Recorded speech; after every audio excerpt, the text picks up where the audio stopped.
ছাত্র রাজনীতি নিষিদ্ধ সহ সমসাময়িক বিভিন্ন ইস্যুতে ঢাকা বিশ্ববিদ্যালয় ছাত্র সংগঠনগুলোর সঙ্গে বৈঠক করেছেন উপাচার্য। এই মুহূর্তে সেখানে আছেন রিপোর্টার আলতাফ হোসেন। সরাসরি যাচ্ছি তার কাছে।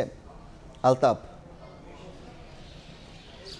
বিশ্ববিদ্যালয়ে ছাত্র রাজনীতি নিয়ে অনেক আগে থেকে আসলে কথা হচ্ছিল। বিশেষ করে বিগত 15 বছরে আওয়ামী লীগ সরকারের শাসনামলে তাদের ক্ষমতাসীন দলের ছাত্র সংগঠন ছাত্রলীগের ক্যাম্পাসে যে লেজুরবৃত্তের রাজনীতি, গণরমের সংস্কৃতির যে রাজনীতি, সেই সব রাজনীতি নিয়ে কিন্তু অনেক আগে থেকে কথা হচ্ছিল এবং শিক্ষার্থীদের অনেকেই সেই রাজনীতি নিষিদ্ধ চাচ্ছিলেন।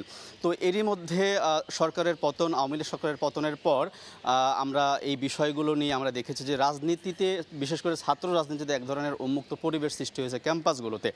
এবং এরই পরিস্থিতিতে আমরা সম্প্রতি গত বুধবার ঢাকা বিশ্ববিদ্যালয়ের ফজলুল হক হলে এক যুবককে পিটিয়ে হত্যার পর যে পরিস্থিতি সৃষ্টি হয়েছে, তারপরে কিন্তু ছাত্র রাজনীতি নিয়ে একটি প্রশ্নবিদ্ধ হয়েছে ছাত্র রাজনীতি। এবং তারই পরিপ্রেক্ষিতে শোনা গেল যে আসলে বিশ্ববিদ্যালয়ের সিন্ডিকেট সভায় একটি সিদ্ধান্ত আসে যে বিশ্ববিদ্যালয়ে, বিশেষ করে ঢাকা বিশ্ববিদ্যালয়ে ছাত্র রাজনীতি আপাতত বন্ধ থাকবে, এমন একটি নির্দেশনার কথা গণমাধ্যমে প্রকাশ হয়েছিল।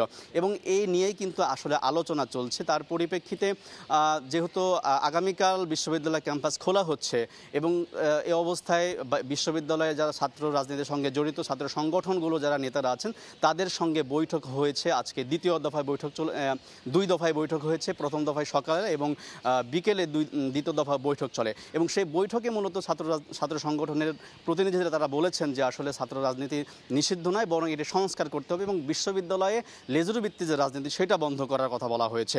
এবং সেক্ষেত্রে ছাত্রলীগ সহ ক্ষমতাসীন, বিশেষ করে স্বৈরাচারের যারা সার্ভ করেছে তাদের রাজনীতি নিষিদ্ধের দাবি জানিয়েছে এই সংগঠনগুলো। একই সঙ্গে তারা ডাকসু নির্বাচনেরও দাবি জানিয়েছে। এই ছিল আমার কাছে থাকা ঢাকা বিশ্ববিদ্যালয় থেকে সর্বশেষ খবর।